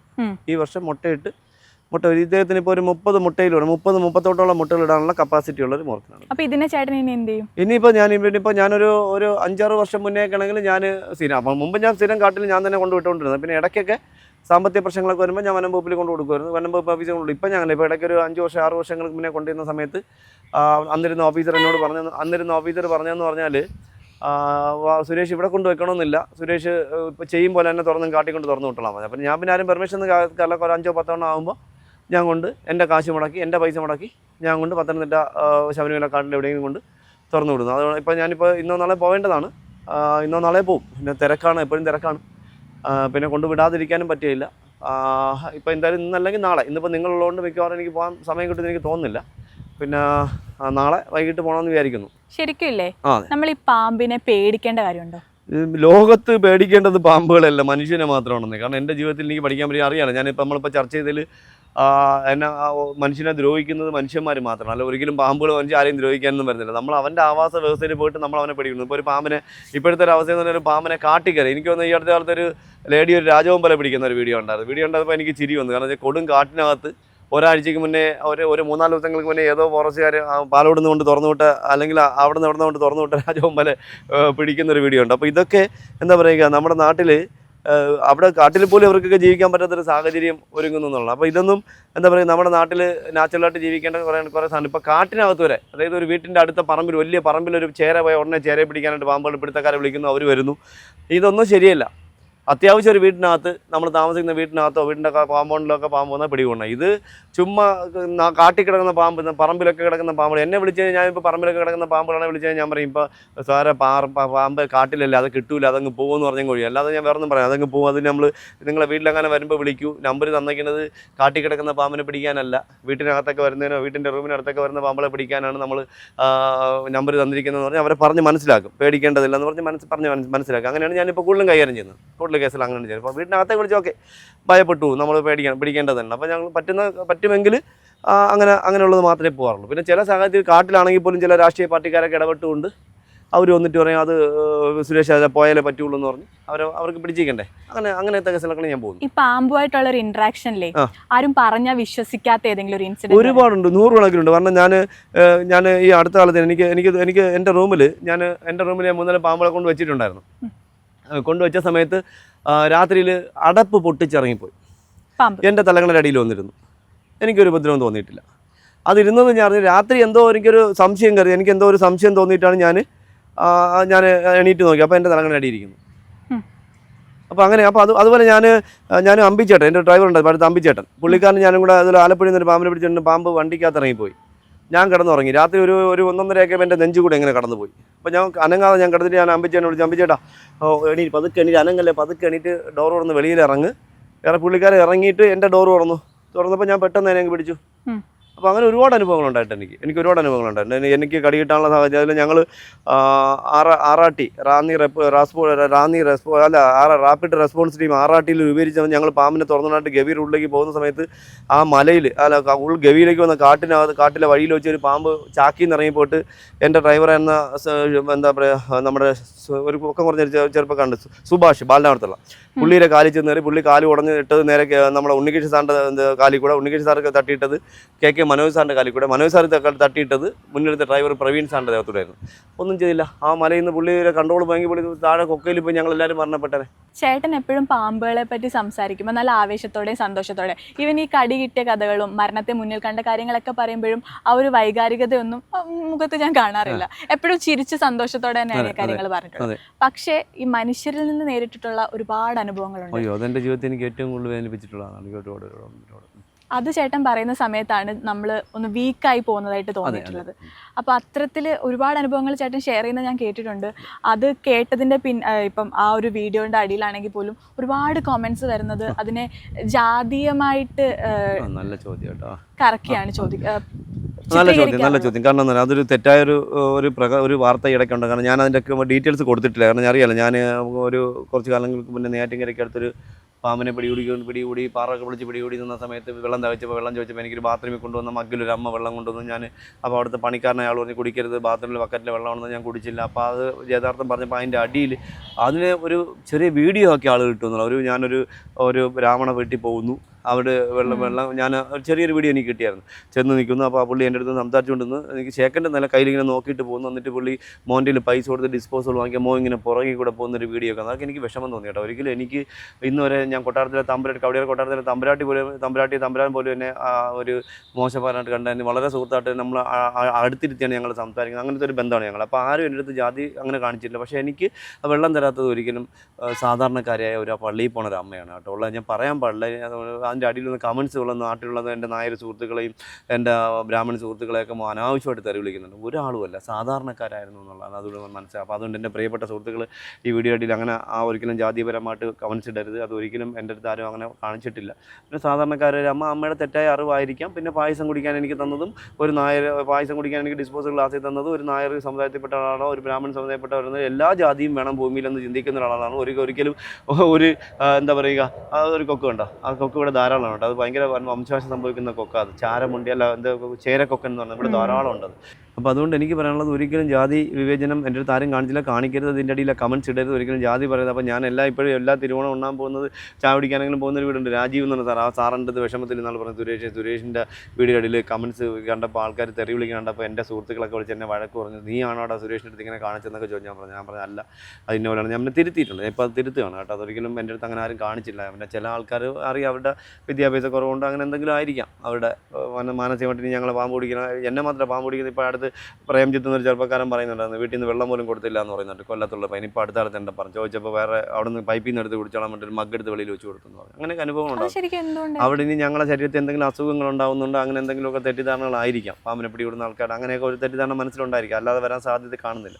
അപ്പോൾ അങ്ങനെയൊക്കെ ഉണ്ട്. അപ്പോൾ അതൊക്കെ എനിക്ക് ഒരുപാട് വിഷമങ്ങൾ ഉണ്ടായിട്ടുണ്ട്. പക്ഷേ പിന്നെ ഞാൻ പായസം കുടിക്കാൻ എനിക്ക് ഡിസ്പോസബിൾ ഗ്ലാസ് എന്നെ വിളിച്ചിട്ട് ഡിസ്പോസബിൾ ഗ്ലാസ്സിൽ തന്ന സുഹൃത്തുക്കളുണ്ട്. അപ്പോൾ അതൊന്നും ഞാനൊരു മോശമായിട്ട് കാണുന്നില്ല. പിന്നെ ചില സാഹചര്യം നമ്മൾ ഒറ്റയ്ക്ക് ഇങ്ങനെ വളർന്ന് എവിടെയും ഞാൻ ഇവിടേക്ക് ഒന്ന് കിടക്കുന്ന സ്ഥലമാണ്, ഞാൻ കള്ളു കുടിക്കാറോ സേർട്ട് വലിക്കാറൊന്നുമില്ല. എന്നാലും എനിക്ക് ഉറക്കം വരാതിരിക്കുമ്പോൾ എനിക്ക് സമാധാനം തരുന്ന സ്ഥലങ്ങളാണ് ഈ കാടുകളൊക്കെ. അപ്പോൾ അവിടെയൊക്കെ ഒന്ന് നടക്കുമ്പോൾ ഇങ്ങനെയൊക്കെ ആലോചിക്കാറുണ്ട്, ഇങ്ങനെയൊക്കെ ആൾക്കാർ ഇങ്ങനെയൊക്കെ പെരുമാറും. അപ്പോൾ ഞാൻ പിന്നെ ചിന്തിക്കും, ഇങ്ങനെയും ജനങ്ങളുണ്ടല്ലോ എന്ന് ചിന്തിച്ച് സമാധാനപ്പെടുന്നു എന്നുള്ളതാണ്, അങ്ങനെ സമാധാനിക്കുന്നു. ശരിക്കും അത് അവരുടെ അറിവില്ലായ്മ ആയിരിക്കാം, അല്ലെങ്കിൽ അറിവ് കൂടുതലുണ്ടായിരിക്കാം, അതുകൊണ്ടായിരിക്കും. അങ്ങനെ അസുഖങ്ങളുണ്ടാവും എന്നുള്ള തെറ്റായ ധാരണകളൊക്കെ പണ്ടുള്ളവർ പറഞ്ഞു കൊടുത്തില്ല, അറിയാമല്ലോ. പണ്ടുള്ളവർ പറഞ്ഞു കൊടുത്തിരിക്കുന്നത് വെച്ചാൽ സന്ധ്യയാകുമ്പോൾ വീട്ടിൽ നിന്ന് വെളിയിറങ്ങി കഴിഞ്ഞാൽ എന്താ വെച്ചാൽ കപ്പ പുഴുങ്ങിയ മണം അനുഭവപ്പെട്ടാൽ പാമ്പ് വന്ന് വായി വിളിച്ചിരിക്കുന്നു. അങ്ങനെയൊക്കെ ഒരുപാട് കഥകളുണ്ട്. അപ്പോൾ ആ കഥകളുടെ പുറകെ പണ്ട് അറിയാമല്ലോ, നിക്കർ പോലീസ്. ഇപ്പോൾ പിള്ളേർക്ക് ചോറെടുക്കുന്നതിന് ഉണ്ടക്കെണ്ണം വരും, 5 എണ്ണം വരും, നിക്കർ പോലീസ് വരും എന്നൊക്കെ അവർ ഭീഷണിപ്പെടുത്തിയ പിള്ളേർക്ക് വിഷം കൊടുക്കും. അതുപോലെ കുറേ കഥകൾ നമ്മുടെ നാട്ടിലുണ്ടായിരുന്നു എന്നുള്ള നമ്മളെ ശീലിപ്പിക്കുന്ന ആ ഒരു രീതി. അതെ, അത് മാറ്റി ഞാൻ കേട്ടോ. പാമ്പടി എന്നുള്ള പാമ്പെന്നുള്ളൊരു ഒരു ഭീകരമായ ഒരു ജീവിയിൽ നിന്ന് ഞാൻ എൻ്റെ ജനങ്ങളെ അതിഥി എന്നുള്ള രീതിയിലേക്ക് എനിക്ക് കൊണ്ടുവരാൻ പറ്റിയെന്നുള്ളതാണ്. അത് എൻ്റെ മാത്രം കഴിവാണ് കേട്ടോ. ഒരു പാമ്പ് കൊടുത്തക്കാർ, ഇപ്പോഴല്ലേ പാമ്പ് കൊടുത്തക്കാർ കോഴിമുട്ടയിൽ നിന്ന് വരിയും പോലെ വന്നത്. പണ്ടങ്ങനെയൊന്നും ഇല്ലല്ലോ. ഞാനല്ലേ എത്രയും യാത്ര ചെയ്തുകൊണ്ടിരിക്കുന്നത്, ഒരു ലാഭേച്ഛയും പ്രതീക്ഷിക്കാതെ. ശരിക്കും ഈ ഒരു ജീവിതം, ഇത്രയും ജീവിതവും പാമ്പിന് വേണ്ടിയിട്ട് ഉഴിഞ്ഞു വെച്ചെന്ന് തന്നെ എനിക്ക് പറയേണ്ടി. ഇനി അങ്ങോട്ടും അങ്ങനെ തന്നെ. എൻ്റെ മരണം, എൻ്റെ ആഗ്രഹം എന്താണെന്ന് അറിയാമോ? എൻ്റെ ആഗ്രഹം നിങ്ങളെപ്പോലുള്ള ആൾക്കാർക്ക് അടുത്തൊക്കെ സംസാരിച്ചുകൊണ്ടിരിക്കുമ്പോൾ ഒന്നിൽ അല്ലെങ്കിൽ ഒരു വീട്ടിൽ പാമ്പിനെ പിടിക്കാൻ പാമ്പിനെ പിടിച്ചുകൊണ്ടിരിക്കുമ്പോൾ അതിൻ്റെ കടിയേറ്റ് മരണപ്പെടണം എന്ന് ആഗ്രഹിക്കുന്ന ഒരാളാണ്. ഒരു പാമ്പിൻ്റെ കടിയേറ്റ് മരണപ്പെടണം ഞാൻ അമിതമായിട്ട് ആഗ്രഹിക്കുന്നു. എന്ന് പറഞ്ഞാൽ സൂയിസൈഡ് ചെയ്യുന്നൊന്നുമില്ല. സൂയിസൈഡിൻ്റെ ഇപ്പോൾ ഈ അടുത്ത കാലത്ത് ഞാൻ ആലോചിച്ചു, ഇവന്മാരുടെയൊക്കെ പീഡനം കൊണ്ട് ഞാൻ ആലോചിച്ചു, ഇവൻ്റെയൊക്കെ പേരെഴുതി വെച്ചിട്ട് ആത്മഹത്യ ചെയ്താലോന്ന് ഞാനിങ്ങനെ ആലോചിച്ചു. അല്ലെങ്കിൽ വഴുതക്കാട്, ഞാൻ തുറന്നു പറയുന്നത്, ഞാൻ വഴുതക്കാട് വനംവകുപ്പ് ഓഫീസിനകത്ത് ചെന്നിട്ട് അവിടുത്തെ ഓഫീസർമാരിക്കുന്ന റൂമിനകത്ത് ഒരു ചാക്ക് പാമ്പിനെയും കെട്ടിക്കൊണ്ടതിന് കഥ കൂട്ടിയിട്ടിട്ട് അതിനകത്ത് അവരെ മുന്നിലിട്ട് പാമ്പിനെ തുറന്നു വിട്ടിട്ട് എൻ്റെ ദേഹത്തൊക്കെ പിടിച്ച് കടുപ്പിച്ച് ആത്മഹത്യ ചെയ്താൽ എന്തെന്ന് ഞാനിപ്പോൾ ആലോചിച്ചിട്ടുണ്ടായിരുന്നു. അടുത്ത ഒരു 6-7 മാസങ്ങൾക്ക് മുന്നേ ഞാൻ വേണമെങ്കിൽ അങ്ങനെ ചെയ്യും. കാരണം വെച്ചാൽ തീരെ ഗതികെട്ടിയാൽ എന്താ ചെയ്യുക, നമ്മൾ തീരെ അങ്ങ് നമ്മളെ ടാർഗറ്റ് ചെയ്ത് ഇപ്പോൾ ഒരാളിനെ മാത്രം ടാർഗറ്റ് ചെയ്തുകൊണ്ട് കേരളത്തിൽ ഒരു പീഡനം നടക്കുന്നുണ്ടെങ്കിൽ അത് ചോദ്യം ചെയ്യേണ്ടത് നമ്മുടെ അവകാശമാണ്. അപ്പോൾ അതുകൊണ്ട് അപ്പോൾ അവർക്ക് ശല്യം ഞാനെങ്കിലും അതായപ്പോൾ. അപ്പോൾ അങ്ങനെ ഞാൻ ചിന്തിച്ചിരുന്നു ഇടയ്ക്ക്. അപ്പോൾ അങ്ങനെയൊക്കെ എൻ്റെ മനസ്സിൽ ചിലപ്പോൾ തോന്നാറുണ്ട്. എന്നാലും ഞാൻ അത് ജീവിച്ച് പോകുന്നു. പക്ഷേ ഇപ്പം ഈ പറയുന്ന ഒരുപാട് നെഗറ്റീവ് കാര്യങ്ങളൊക്കെ അനുഭവത്തിലുണ്ടെന്ന് പറയുന്നുണ്ട്. ശരിക്കും പറഞ്ഞാൽ കമൻസ് ഒക്കെ ഇപ്പോൾ ഏതെങ്കിലുമൊക്കെ വാവാ സുരേഷ് ചേട്ടൻ്റെ ഒരു വീഡിയോ എടുത്താൽ ആ കമൻസിനകത്ത് ഫുള്ള് സ്നേഹമാണ്. അത് വായിക്കാറുണ്ടോ? ശരിക്കും ചിലപ്പോൾ വായിക്കാറുണ്ട്. അതിൽ സന്തോഷം തോന്നാറുണ്ട്. അവരെ സന്തോഷം കൊണ്ട് എനിക്ക് എൻ്റെ കണ്ണുകറിയുന്ന സന്തോഷം ഉണ്ടായിരുന്നു. വെച്ചാൽ ഇത്രയും പേരും ചില ആൾക്കാർ മോശം പറയുമ്പോൾ എൻ്റെ ഇടയിൽ എല്ലാവരും നല്ല സപ്പോർട്ടായിട്ട് ഞങ്ങളെ കട്ടയ്ക്കുണ്ടെന്ന് പറയുമ്പോൾ എനിക്ക് സന്തോഷമില്ല. നമ്മളൊന്നും അല്ലാത്ത നമ്മൾ ഇത്രയും ആൾക്കാർ സ്നേഹിക്കുന്നുണ്ടല്ലോ, നമുക്ക് തിരിച്ചു കൊടുക്കാൻ പറ്റുന്നില്ലല്ലോ. തിരിച്ചിപ്പോൾ എനിക്ക് ഗൾഫിലിരിക്കുന്ന ഒരാൾ എനിക്ക് സഹായിക്കുന്നു, ഒരു 10-15 എൻ്റെ അക്കൗണ്ടിലേക്ക് അയക്കുന്നു. ഞാൻ അവരെ കണ്ടിട്ട് പോലുമില്ല. എന്തിൻ്റെ അടിസ്ഥാനത്തിൽ അവരെനിക്ക് തരുന്നത്? അപ്പോൾ എൻ്റെ കഷ്ടപ്പാടുള്ള ബുദ്ധിമുട്ട് മനസ്സിലാക്കിയിട്ടാണ്. അപ്പോൾ അവരുടെ സ്നേഹം കാശിൽ കൂടി മാത്രമല്ല, അല്ലാതെ സ്നേഹിക്കുന്ന ഒത്തിരി ആൾക്കാരുണ്ട്. അപ്പോൾ പലരും എന്നെ വിളിച്ച് ഞങ്ങൾക്ക് കാശായിട്ട് സഹായിക്കാനില്ല, ഞങ്ങളുടെ മനസ്സ് ഞങ്ങൾ കൂടെ ഉണ്ടെന്ന് എല്ലാവരും പറയുന്നത് ഒത്തിരി പേരുണ്ട്. അതൊക്കെ കേൾക്കുമ്പോൾ നമുക്ക് സാധാരണക്കാരനായി ഞാൻ ശ്രീഹരിത്ത് ചെറുവയ്ക്കിൽ കാട് കയറി കിടക്കുന്ന ഒരു 4 സെൻറ്റ് സ്ഥലത്ത് ജീവിക്കുന്ന, അതും ജപ്തിയിലിരിക്കുന്ന വസ്തുവിൽ ജീവിക്കുന്ന ബാഹുലേൻ്റെയും കൃഷ്ണമ്മയുടെയും മകനായി ജനിക്കാനും 4 മക്കളായി, മൂത്ത സത്യദേവനും, രണ്ടാമത്തെ ഗിരീഷിനും, മൂന്നാമത്തെ വാവാ സുരേഷെന്ന് ജനിച്ച ഞാനും, എൻ്റെ അനിയത്തിയെ ലാലി, ഞങ്ങൾ 4 പേർക്ക് ഒരുമിച്ച് ജീവിക്കാനുള്ള സാഹചര്യം ഉണ്ടായതും ഇതൊക്കെ സന്തോഷമായിട്ട് കാണുന്നു. നല്ലതെന്തോ അത് അങ്ങനെ ഒരു കുടുംബത്തിൽ ജനിക്കാൻ പറ്റിയത് കൊണ്ടാണ് എനിക്കിങ്ങനെ ആവാൻ പറ്റിയത്. ഞാൻ വേറൊരു കുറച്ചുകൂടി സാമ്പത്തികമുള്ളൊരു ഭദ്രതയുള്ളൊരു വീട്ടിലാണ് ജനിച്ചെങ്കിൽ ഞാൻ ഒരിക്കലും ഒരു പാമ്പ് കൊടുത്തക്കാരനെ വരും. ഞാനൊരു ജോലി നേടി ഗവൺമെൻറ് ജീവനക്കാരനെ എവിടെയെങ്കിലും ഇരിക്കത്തേ ഉള്ളൂ. എനിക്കറിയില്ല, എനിക്ക് എൻ്റെ ജീവിതത്തിൽ എനിക്ക് ഗവൺമെൻറ് കേന്ദ്ര സർക്കാർ ജീവനക്കാരനായിട്ട് എനിക്ക് ജോലി വാങ്ങിത്തരാമെന്ന് പറഞ്ഞ് എല്ലാം റെഡിയാക്കിയതാണ് എബി ജേക്കബ് എന്നറിയപ്പെടുന്ന ഒരു കമാൻഡിങ് ഓഫീസർ. എൻ്റെ സുഹൃത്തിൻ്റെ തൊട്ട് അദ്ദേഹത്തിൻ്റെ വീട്ടിലാണ് ഞങ്ങളൊക്കെ ജനിക്കുന്നത്. അപ്പോൾ അദ്ദേഹം എൻ്റെ ഇവിടുത്തെ പ്രശ്നങ്ങളും കാര്യം, ഞാൻ കുറച്ച് പ്രശ്നക്കാരനും കൂടിയായിരുന്നു കേട്ടോ നാട്ടിൽ. ഈ സ്വഭാവം നല്ലായിരുന്നു. ഞാൻ എപ്പോഴും പ്രതികരിക്കുന്ന ഒരാളെന്ന് എന്തെങ്കിലും വെച്ചാൽ ഒന്ന് പറഞ്ഞാൽ രണ്ടാമത് അടി ഉണ്ടാക്കുന്ന ഒരു സ്വഭാവക്കാരനായിരുന്നു. അങ്ങനെയൊക്കെ നടന്നു നടന്നു, കേസിലൊക്കെ ആയി, വിളിക്കേണ്ട കാര്യമൊന്നുമില്ല, കേസിലൊക്കെ ആയി, ഒരുപാട് കാര്യങ്ങളൊക്കെ അങ്ങനെയൊക്കെ ഉണ്ടായി. അപ്പോൾ അതൊക്കെ ആ കൂട്ടുകെട്ടിൽ നിന്നൊക്കെ മാറി ഞാൻ പ്രത്യേകിച്ച് തീരുമാനിച്ച് എൻ്റെ സ്വന്തം ഐഡിയയിൽ, എൻ്റെ സ്വന്തം ചിന്താഗതി ഇപ്പോൾ ഒരു വഴിയാണ്. അപ്പോൾ അന്ന് എബി ജേക്കബ് എന്നറിയപ്പെടുന്ന ആ കമാൻഡിംഗ് ഓഫീസർക്ക് 12 പേരെ ജോലിക്കയറ്റം. അങ്ങനെ അതിലൊരാളെ ഞാനായിരുന്നു. സാറ് പറഞ്ഞ് അണ്ണാന്നാണ് ഞാൻ വിളിക്കുന്നത്. ഞങ്ങളവിടെ അപ്പോൾ എന്നെ പറഞ്ഞ് ശിവാവ് ഇവിടെ നിന്നാൽ ശരിയാവില്ല, നിൻ്റെ കൂട്ടും കൂടെ ഒന്നും ശരിയല്ല, നിന്നെ ഞാൻ കൊണ്ടുപോകണം. പുള്ളി എന്നെ ടിക്കറ്റൊക്കെ എടുത്ത് അവിടെ കൊണ്ടുപോയി അവിടെ നിർത്തി ജോലി, എയർഫോഴ്സിൽ ജോലിയൊക്കെ 2-3 മാസത്തിനകത്ത് ഞാൻ ജോലി കയറ്റാൻ നമ്മൾ എല്ലാം റെഡി ആയതാണ്. പക്ഷേ ഞാൻ അപ്പോഴത്തേക്ക് അത് എന്തോ എനിക്കറിയില്ല, അമ്മയുടെ അടുത്ത് എനിക്കൊരു ഭയങ്കര സ്നേഹമായിരുന്നു അന്ന് ആ കാലഘട്ടത്തിൽ. അപ്പോൾ അമ്മയെ കാണാതിരിക്കാൻ പറ്റില്ല. അങ്ങനെ എവിടെയാണെങ്കിലും എത്ര പ്രശ്നത്തിൽ നിന്നാലും എന്നെ തിരക്കി പോലീസ് വരും എന്ന് പറഞ്ഞാൽ ഞാൻ വിളിച്ചിരുന്നാൽ ഞാൻ അമ്മയൊന്ന് കാണുന്നൊരു സാഹചര്യം ഉണ്ടായിരുന്നു. എന്ന് പറഞ്ഞാൽ ഞാനൊരു പക്കാ ക്രിമിനലൊന്നുമല്ല, കൂട്ടുകൾ കൂടി എൻ്റെ കൂട്ടുകാർക്ക് വേണ്ടി അടിയും വഴക്കൊക്കെ ഉണ്ടാക്കി നടന്നു. അങ്ങനെ കുറേ കേസുകളൊക്കെ ഉണ്ടായി. അങ്ങനെയൊക്കെ അതൊക്കെ എല്ലാം തീർന്നു കഴിഞ്ഞ കുഴപ്പമൊന്നും. അങ്ങനെ ഒരാളായിരുന്നു. ഇപ്പം ഞാൻ മാറി. ഇപ്പം ഞാൻ ആരെയും ദ്രോഹിക്കലും ചിന്തിക്കും. പക്ഷേ എന്നെ ദ്രോഹിച്ചാലും അവരുടെ ഞാൻ ചിരിച്ചുകൊണ്ട് സംസാരിക്കുന്നത്. പക്ഷേ തീരെ ദ്രോഹമാകുമ്പോൾ ഞാൻ ഗാന്ധിജിയൊന്നുമല്ല, ഒരു കവാലത്തിൽ അടിക്കുമ്പോൾ മറു കവാലം കാണിച്ചു കൊടുക്കാനായിട്ട്. അടിച്ചാൽ തിരിച്ചടിക്കും, അത് യാതൊരു സംശയമാണ്. എന്നെ അടിയിലല്ലേ ഉദ്ദേശിച്ചത് പ്രതികരണത്തിനാണ്. എന്നെ ദ്രോഹിക്കുന്ന രീതിയിൽ പ്രതികരിച്ചാൽ ഞാൻ തിരിച്ച് പ്രതികരിക്കും, നന്നായിട്ട് പ്രതികരിക്കുന്നു. ഈ അവസരത്തിൽ ഒരു കാര്യം പറയാതിരിക്കാൻ പറ്റില്ല. കാരണം ഈ പറഞ്ഞ ഇത്രയും പാമ്പ് പിടിച്ച കേസിലും ചേട്ടൻ അങ്ങോട്ടൊരു തുക ആവശ്യപ്പെട്ടിട്ടില്ല. എല്ലാം അവർക്ക് തോന്നുന്ന തുക, നിങ്ങൾക്ക് എന്താണോ തരാൻ തോന്നുന്നത് എന്ന് പറയാം. അല്ല, ചില സമയത്ത് വേണ്ട എന്ന് പറയാറുണ്ട്. തീരെ അവസ്ഥയുള്ള വീടുകളിൽ പോകുന്ന പോകത്തില്ല. കാരണം ഇനി എനിക്ക് പ്രായം കൂടുന്നു, വീട്ടിലെ ബാധ്യതകൾ കൂടുന്നു. അപ്പോൾ ഇനി ഞാൻ ഫ്രീ എന്ന് പറഞ്ഞാൽ എൻ്റെ അമ്മയും സഹോദരിയൊക്കെ വഴിയാധാരമാവും.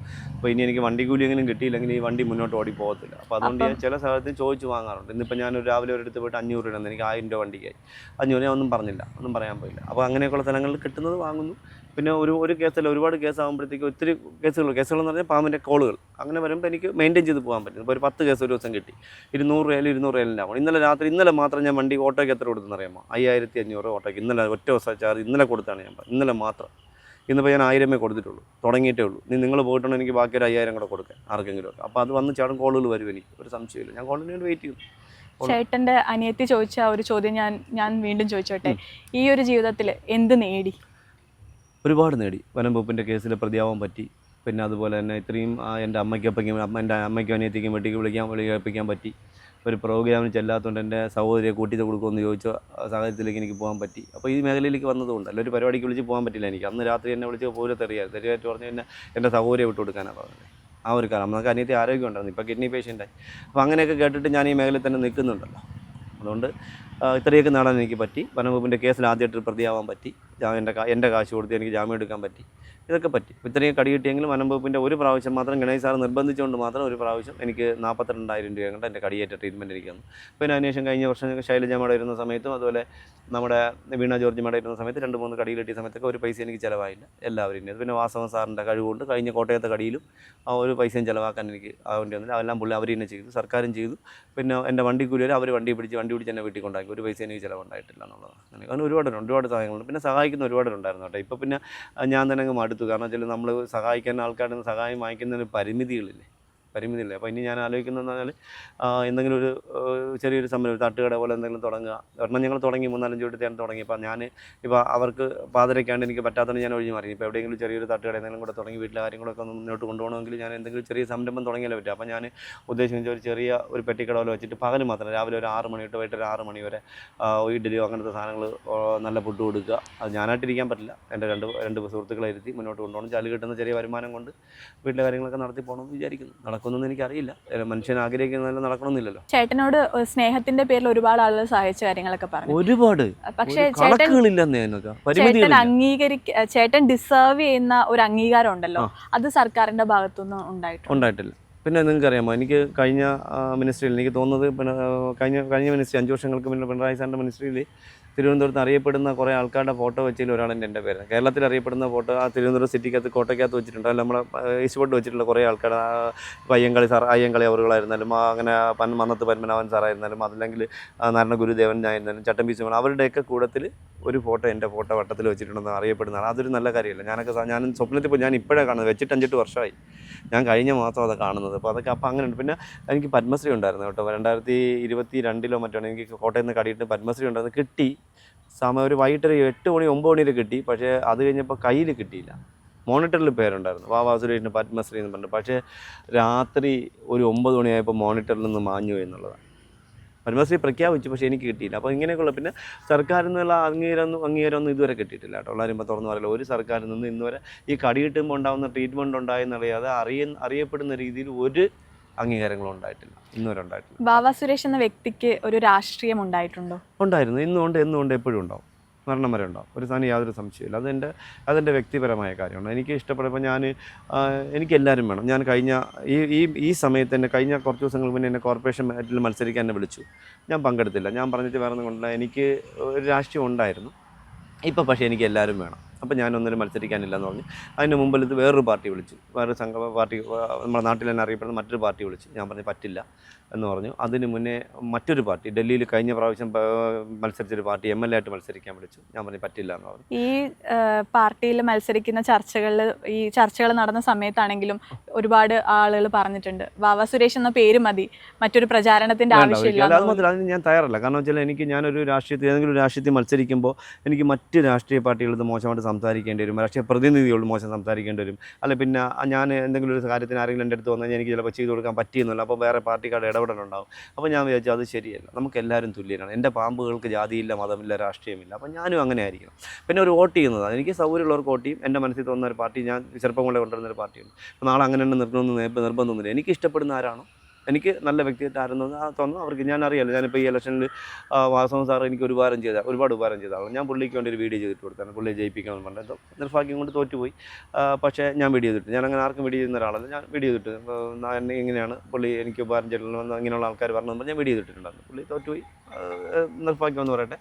അപ്പോൾ അത് രാഷ്ട്രീയം നോക്കിയിട്ടല്ല ഞാൻ ചെയ്തത്. എനിക്ക് ചെയ്ത ഉപകാരം, എനിക്ക് ഇത്രയും കടി കിട്ടിയത്, ഇത്രയും വലിയൊരു കടി കിട്ടിയപ്പോൾ അവിടെ നിന്ന് എന്നെ ദത്തെടുത്തുകൊണ്ട് പോയതാണ് ഞാൻ. പക്ഷേ എന്തായാലും നിങ്ങളുടെ മീഡിയയിലൂടെ നമുക്ക് ഒരാൾ നന്ദി പറയേണ്ടതുണ്ട് കേട്ടോ. നമ്മുടെ മീഡിയയിൽ നമ്മുടെ കോട്ടയം ജില്ലയിൽ ഭാരത് ഹോസ്പിറ്റലുകാർക്ക് അവർക്ക് നമ്മൾ നന്ദി പറഞ്ഞു. കാരണം വെച്ചാൽ ഞാൻ അത് ആർക്കും അറിയില്ല. എനിക്ക് കടി കിട്ടിയപ്പോൾ യഥാർത്ഥം എന്നെ ജീവിതത്തിലേക്ക് കൊണ്ടുവന്നത് അവരാണ്. കാരണം ഞാൻ പാമ്പ് കടി കിട്ടുന്ന സമയത്ത് എന്നെ ആദ്യം കൊണ്ടുവന്നത് ഭാരത് ഹോസ്പിറ്റലിലേക്കാണ്. അവിടെ നിന്നാണ് എന്നെ വെന്റിലേറ്ററിൽ അഡ്മിറ്റ് ചെയ്യുന്നത്. അവിടെ നിന്നാണ് എനിക്ക് 40 വയൽ ആൻറ്റിവെനം തരുന്നത്. എന്നിട്ടാണ് കോട്ടയം മെഡിക്കൽ കോളേജിലേക്ക് കൊണ്ടുപോകുന്നത്. ഇല്ലെങ്കിൽ ഞാൻ മരിച്ചു. അവരെ ഏറ്റില്ലായിരുന്നു, ഞാൻ അപ്പോഴേ മരിച്ചു പോയേനെ. അപ്പോൾ അവർക്ക് പ്രത്യേകിച്ചൊരു നന്ദി നമ്മുടെ ചാനലിൽ നമുക്ക് പറയാതിരിക്കാൻ കഴിയില്ല. നമ്മുടെ ഒരു അവകാശമാണ്. അവർക്ക് നമ്മൾ വേറെ ഒന്നുമില്ല. അവരെന്നെ ഫസ്റ്റ് എനിക്ക് ട്രീറ്റ്മെൻറ്റ് ചെയ്ത സമയത്ത് തന്നെ ഇങ്ങനെയൊരു 50,000 60,000 രൂപയ്ക്ക് മേളിൽ അവിടെ ചിലവായിക്കണം. 5 പൈസയും വാങ്ങിയിട്ടില്ല കേട്ടോ, വേണ്ടാന്ന് അവർ പറഞ്ഞായിരുന്നു. അങ്ങനെയൊക്കെയുള്ള ആൾക്കാർ നമ്മുടെ നാട്ടിലുണ്ട്. അപ്പോൾ അതൊക്കെയാണ് എൻ്റെ ജീവിതത്തിൽ എല്ലാം കൊണ്ട് എനിക്ക് സുഖമായിട്ട് തോന്നിയിട്ടുള്ളതെന്നുള്ളത്. ഇനി എല്ലാവർക്കും ഉപകാരപ്പെടുന്ന 2 ചോദ്യങ്ങളൂടെ ഞാൻ ചോദിച്ചു. പിന്നെന്താ, ധൈര്യമായിട്ട് ചോദിച്ചു. ഒന്ന്, ഒരു പാമ്പിനെ നമ്മൾ കണ്ടാൽ എന്ത് ചെയ്യണം? ഒന്നും ചെയ്യണ്ട, നമ്മളങ്ങ് മാറിക്കൊടുക്കുക. എൻ്റെ അഭിപ്രായത്തിൽ എൻ്റെ പ്രിയപ്പെട്ട പ്രേക്ഷകരോട് പറയാനുള്ളത്, ഇപ്പോൾ ഒരു പെരുമ്പാമ്പിനെ പോലും നിങ്ങൾ പറമ്പിൽ ജീവിക്കാൻ അനുവദിക്കുന്നില്ല, കാട്ടുപാമ്പിനെ ജീവിക്കാൻ അനുവദിക്കില്ല, ചുവർപ്പാമ്പിനെ ജീവിക്കാൻ അനുവദിക്കില്ല, നീർക്കോലിയെ ജീവിക്കാൻ അനുവദിക്കില്ല, നിങ്ങൾ എന്താ പറയുക വില്ലൂന്നിയെ ജീവിക്കാൻ അനുവദിക്കുന്നില്ല. നിങ്ങളൊരു കാര്യം എപ്പോഴും മനസ്സിലാക്കണം, നമ്മുടെ ജീവൻ അപകരിക്കുമെന്ന് തോന്നുന്ന മൂർഖനോ അണലിയോ ശങ്കോരനൊക്കെ നിങ്ങൾ ആരെങ്കിലും പിടിച്ച് മാറ്റുന്നതുകൊണ്ട് ഞാൻ മോശമല്ല. പക്ഷേ ഈ പെരുമ്പാമ്പിനെ, കാട്ടിലൊക്കെ പോകുന്ന പെരുമ്പാമ്പിനെങ്കിലും നിങ്ങൾ പിടിക്കാതിരിക്കാൻ നിങ്ങൾ ശ്രമിക്കണം. കാരണം പെരുമ്പാമ്പൊന്നും ഒരിക്കലും മനുഷ്യനെ ഇന്ന് വരെ ഉപദ്രവിച്ചൊരു പിടിച്ച് മേടിക്കുന്ന കേസുണ്ടായിട്ടില്ല. ഇതൊക്കെ തെറ്റായ ധാരണകളാണ്, തെറ്റിദ്ധാരണകൾ മാത്രമാണ്. പിന്നെ ചില ആൾക്കാർ വന്നിട്ട് ഇതിനെ പബ്ലിസിറ്റിക്ക് വേണ്ടി, ഇപ്പോൾ എല്ലാത്തിനെയും പിടിച്ച് പബ്ലിസിറ്റിക്ക് വേണ്ടി നടക്കുന്ന കുറേ ആൾക്കാരുണ്ട്. അവരാണ് ഇതിനെയൊക്കെ പിടിച്ച് എവിടെയെങ്കിലും കൊണ്ട് തുറന്നു വിടുന്നത്. ഒരു കാരണവശാലും നമ്മുടെ നാട്ടിൽ ചേരയും നീർക്കോലിയെങ്കിലും തിരിച്ചറിയാനുള്ളൊരു കഴിവ് നിങ്ങൾക്ക് വേണം. അതുണ്ടെങ്കിൽ ഒരിക്കലും നിങ്ങളുടെ വീടിനകത്ത് ചേരയോ ചുരുട്ടിയോ നീർക്കോലിയോ ഒന്നും വന്നാൽ ആരെയും കൊണ്ട് പിടിപ്പിക്കാതിരിക്കുക. മൂർഖനാണെങ്കിൽ വന്നാൽ ഏതെങ്കിലും പാമ്പെടുത്ത് കണ്ടുപിടിച്ച് എവിടെയെങ്കിലും കൊണ്ട് ഒഴിവാക്കണം. അതായത് കാട് പോലെ സ്ഥലങ്ങൾ ഒഴിവാക്കണം നല്ലതായിരിക്കും. പിന്നെ അതാണ് ഏറ്റവും അനിവാര്യം എന്നാണ് എനിക്ക് എൻ്റെ ജീവിതത്തിൽ മനസ്സിലാക്കാൻ പറ്റിയെന്നുള്ളതാണ്. അതുപോലെ അടുത്ത ചോദ്യമാണ്, പാമ്പ് കടിയേറ്റു എന്ന് നമ്മൾ മനസ്സിലാക്കിയാൽ ചെയ്യേണ്ടത് എന്താ? നല്ലൊരു ചോദ്യമാണ് കേട്ടോ അത്. കാരണം സാധാരണഗതിയിൽ ആൾക്കാരൊന്നും എനിക്ക് ചിരി വരുന്നില്ല. നിങ്ങൾ എനിക്കറിയില്ല, എൻ്റെ ജീവിതത്തിൻ്റെ ബാക്ക്ഗ്രൗണ്ട് നിങ്ങൾക്ക് അറിയാവുന്നൊന്നും എനിക്കറിയില്ല. പക്ഷേ നിങ്ങൾ ഇത്രയും നേരം വന്നിട്ട് സാറിന് എല്ലാവർക്കും അറിയേണ്ടത് പാമ്പിനെ പിടിത്താൻ നടന്നുകൊണ്ട് എന്തൊക്കെ നഷ്ടപ്പെട്ടു, എന്തൊക്കെയാണ് നേടിയത്, ആരൊക്കെ വീട്ടിൽ നിന്ന് പോയി, ഇതൊക്കെയാണ്. പക്ഷേ അതൊന്നും അല്ല യഥാർത്ഥത്തിൽ നമ്മൾ പ്രേക്ഷകരോട് പങ്കുവെക്കേണ്ടത്. പാമ്പ് കടിയേറ്റ് ആദ്യം ചെയ്യേണ്ടതെന്ന് വെച്ചാൽ നമ്മൾ ഭയമില്ലാതിരിക്കുക. ഭയമുള്ള ഒരാളിനെ നമുക്ക് ജീവിതത്തിലേക്ക് കൊണ്ടുവരാൻ പറ്റുകയില്ല. പാമ്പിനെ ഭയപ്പെടാതിരിക്കുക, പേടിപ്പിക്കാതിരിക്കുക. ആ വ്യക്തിയെ നടക്കാനോ കിടക്കാനോ സമ്മതിക്കാതെ പിടിച്ചിരുത്തുക. ഇരുത്തിയതിന് ശേഷം ഒരു കാരണവശാലും ആംബുലൻസ് വരുന്നവരെ കാത്തിരിക്കുന്നത്. ആംബുലൻസ് വരുന്നവരെ കാത്തിരുന്നാൽ കുറച്ച് പഞ്ഞിയും കൂടെ വെച്ച് മൂക്കിൽ വെച്ച് നമുക്ക് മോർച്ചറിയിലിട്ട് കൊണ്ടുപോകാനേ പറ്റുള്ളൂ. പാമ്പ് കടിയേറ്റാൽ പെട്ടെന്ന് കിട്ടുന്ന വാഹനം ഏതാണോ അതൊരിക്കലും മക്കൾക്ക് കടിയേറ്റില്ല. അമ്മയോ അപ്പനാണെങ്കിലും കുട്ടികളെ ഇങ്ങനെ കുട്ട പോലെ എടുത്തുകൊണ്ട് ഓടരുത്, തോളിലിട്ടുകൊണ്ട് നടക്കരുത്. ഇതെല്ലാം അപകടം വിലയ്ക്ക് വാങ്ങലാവും. ഇപ്പോൾ ഈ അടുത്ത കാലത്ത് ചെറിയൻകീഴായിരുന്നാലും നമ്മളെ എന്താ പറയുക തൃശ്ശൂരായിരുന്നാലും ഒക്കെ കുട്ടികൾ മരണപ്പെട്ടത് ഇങ്ങനെയൊക്കെ എടുത്ത് ഓടിയതും കൊണ്ടൊക്കെയാണ് കൂടുതൽ മരണത്തിന് സാധ്യത ഉണ്ടായത്. പിന്നെ ബൈക്കുകളിൽ കൊണ്ടുപോകാതിരിക്കുക, കുലുക്കമുള്ള വാഹനങ്ങളിൽ കുട്ടികളെ പാമ്പ് കടിയേറ്റ ആൾക്കാരെ കൊണ്ടുപോകാതിരിക്കാൻ ശ്രമിക്കുക. അതിന് പിടിച്ചിരുത്തിയതിന് ശേഷം ഒരു കാരണവശാലും കെട്ടരുതെന്ന് പറയുന്നത് അത് വിവരമില്ലായികയാണ്. കെട്ടണം, നിർബന്ധമായിട്ട് കെട്ടണം. കയറോ റോപ്പോ ഉപയോഗിച്ച് കെട്ടരുത്. ബ്ലേഡോ കത്തിയോ ഉപയോഗിച്ച് മുറിവുണ്ടാക്കരുത്. ഇപ്പോൾ എനിക്ക് കടി കിട്ടിയാൽ നിങ്ങളുടെ വായ് കൊണ്ട് ആ കടി വായിൽ നിന്ന് വെനം വലിച്ചെടുക്കാൻ നിങ്ങൾ ശ്രമിക്കരുത്. കാരണം നിങ്ങൾ ബ്രഷ് ഉപയോഗിച്ച് പല്ല് തേക്കുന്നുണ്ട്, അപ്പോൾ മോണയിലൊക്കെ മുറിവുണ്ടാവും. നിങ്ങളങ്ങനെ വലിച്ചെടുക്കുമ്പോൾ ആ ബ്ലഡിൽ കൂടി വരുന്ന വെനത്തിൻ്റെ ചെറിയ അംശം നിങ്ങളെ മോണയിൽ പിടിക്കാം. കാലങ്ങൾ കഴിഞ്ഞിട്ട് RCC പോലെ ക്യാൻസർ പോലത്തെ അസുഖങ്ങളിലേക്ക് നമ്മൾ എത്തിക്കാൻ സാധ്യത കൂടുതലുണ്ട്. അങ്ങനത്തെ മണ്ടത്തരങ്ങളൊന്നും കാണിക്കാതിരിക്കുക. കെട്ടുക എന്നാൽ ആ വാക്കിൻ്റെ അർത്ഥം രക്തഓട്ടം തടയുക എന്നല്ല, രക്തഓട്ടം കുറയ്ക്കുക എന്നുള്ളതാണ്. അപ്പോൾ നിങ്ങൾ തുണി ഉപയോഗിച്ച് അദ്ദേഹത്തെ പിടിച്ചിരുത്തിയതിന് ശേഷം അദ്ദേഹമോ നമ്മളോ ധരിച്ചിരിക്കുന്ന വസ്ത്രം ഏതാണോ അത് ഈ 2 വിരൽ 3 വിരൽ വീതിക്ക് നല്ല നീളത്തിന് കീറിയെടുക്കുക. എവിടെയാണോ കടിയേറ്റ ഭാഗം ഒരു കൈ അകലം എടുക്കുക, അകലത്തിന് മുകളിലേക്ക് ആ തുണി വെച്ച് വീതിക്ക് തന്നെ ചുട്ടിക്കെട്ടുക. ഒരു കാരണവശാലും രക്തോട്ടം തടയത്തക്ക രീതിയിൽ കെട്ടരുത്, രക്തോട്ടം കുറയത്തക്ക രീതിയിൽ കെട്ടുക. വീണ്ടും ഒരു കഷ്ണം തുണിയുടെ കെട്ടിൻ്റെ കുറച്ചുകൂടെ ഉയരത്തിലേക്ക് കെട്ടുക. കൈ കെട്ടിയതിന് ശേഷം തൂക്കിയിടാനാണ്. തൂക്കിയിട്ട് കഴിഞ്ഞാൽ നീര് വെക്കും. നീര് വെച്ച് കഴിഞ്ഞാൽ ചിലപ്പോൾ നമുക്ക് ഈ വിരൽ മുറിച്ചതുപോലെ ചിലപ്പോൾ നമുക്ക് ആംബ്യൂട്ടി ഉണ്ട്, മുറിക്കേണ്ട ഒരു സാഹചര്യം വരും. അപ്പോൾ കൈ ഉയർത്തി വെക്കരുത്, അത് സർക്കുലേഷൻ കൂടാനുള്ള സാധ്യത കൂടുതലാണ്. അപ്പോൾ അതിങ്ങനെ വയറ്റിൻ്റെ താഴെ, പൊക്കിളിൻ്റെ താഴെ അല്ലെങ്കിൽ ഹാർട്ടിൻ്റെ താഴെ ഇങ്ങനെ വെച്ച് അദ്ദേഹത്തെ എടുത്ത് ഇരുത്തി ഹോസ്പിറ്റലിൽ കൊണ്ടുപോയാൽ നമുക്ക് അപകടത്തിൽ നിന്ന് അദ്ദേഹത്തെ രക്ഷിക്കാൻ പറ്റും. കാലിലാണ് കടിയേറ്റാൽ അദ്ദേഹത്തിൻ്റെ കാല് നിവർത്തി വെച്ച്, ഏറ്റവും അനിവാര്യമാണ് അറിയേണ്ട ഒരു കാര്യമാണ്, കാല് നിവർത്തി വെച്ച് അദ്ദേഹത്തിനെ ഇരുത്തി കൊണ്ടുപോകുന്ന സമയത്ത് മൂർഖനെ പോലുള്ള അതിഥിയുടെ അല്ലെങ്കിൽ കോബ്രയെ പോലുള്ള അതിഥിയുടെ കടി കിട്ടിക്കാൻ നമുക്ക് ആദ്യം ഉണ്ടാവാൻ പോകുന്നത് എന്താ പറയുക, ഹാർട്ട് അറസ്റ്റ്, ശ്വാസമുട്ടൽ അനുഭവപ്പെടുമ്പോൾ നമുക്ക് ഹാർട്ട് അറസ്റ്റിന് അവിടെ സാധ്യത കൂടുതലാണ്. അപ്പോൾ നമ്മൾ അങ്ങനെ ആകുമ്പോൾ ആളിനെ കൊണ്ടുപോകുന്ന സമയത്ത് ശ്വാസം എടുക്കാൻ ബുദ്ധിമുട്ട് കാണിക്കുന്നുണ്ട്. ഒരു കാരണവശാലും മലർന്നിട്ടോ കമിഴ്ന്നിട്ടോ ഇടതുവശത്തേക്ക് ചരിഞ്ഞിട്ടോ ആ കടിയേറ്റാളിനെ കിടക്കാൻ അനുവദിക്കരുത്. കാരണം നമ്മൾ മലർന്ന് കിടന്നാലും നമുക്ക് ശ്വാസം എടുക്കാൻ ബുദ്ധിമുട്ടായിരിക്കും, പെട്ടെന്ന് ഡെത്തിലേക്ക് പോകാൻ സാധ്യത. കമന്ന് കിടന്നാലും നമുക്ക് ശ്വാസം എടുക്കാൻ ബുദ്ധിമുട്ടായിരിക്കും, മരണത്തിലേക്ക് പോകാൻ സാധ്യതയാണ്. ഇടത്തോട്ട് ചരിഞ്ഞ് കിടക്കുമ്പോൾ നമുക്ക് ഹാർട്ടിനെ പ്രഷർ ചെയ്യുന്ന വനമാണ് നമ്മുടെ പാമ്പിൻ്റെ, മൂർഖൻ പാമ്പിൻ്റെ വനം. അപ്പോൾ ചരിഞ്ഞ് കിടക്കുമ്പോൾ ആ പ്രഷർ വന്നിരിക്കുമ്പോൾ ചരിഞ്ഞ് കിടക്കുമ്പോൾ വീണ്ടും പ്രഷർ കൂടും. അപ്പം ഡെത്തിലേക്ക് പോകും. നമ്മൾ പെട്ടെന്ന് വലത്ത് സൈഡിലേക്ക് മാത്രം ചരിഞ്ഞ് കിടക്കുക. അദ്ദേഹത്തിൻ്റെ കഫം ഇങ്ങനെ പുറത്തേക്ക് വരുന്നുണ്ടെങ്കിൽ അത് പുറത്തേക്ക് തള്ളി കളയുന്നതുകൊണ്ട്, നമ്മൾ തുടച്ച് കളയുന്നതുകൊണ്ട് വേറെ പ്രശ്നമൊന്നും ഉണ്ടാകുന്നില്ല. പരമാവധി കഫം പോകാൻ നമ്മൾ അനുവദിക്കുക. നമ്മൾ അറിയാമല്ലോ, ഞാനൊരിക്കൽ ഒരു വിവാദമുണ്ടൊരു വാർത്തയുണ്ട്, കേട്ടിട്ടുണ്ടോ? വിവാദമായൊരു വാർത്ത. ഞാനൊരിക്കലും ഒരു കോട്ടയത്ത് നിന്ന് ഒരു ചാനലിൽ പറഞ്ഞിട്ടുണ്ടായിരുന്നു, പാമ്പ് കടിയേറ്റിൽ ഉപ്പുവെള്ളം കൊടുക്കുന്നത് ഛർദ്ദിക്ക് നല്ലതാണ്. കേട്ടിട്ടുണ്ട്. ഭയങ്കര വിവാദമായി.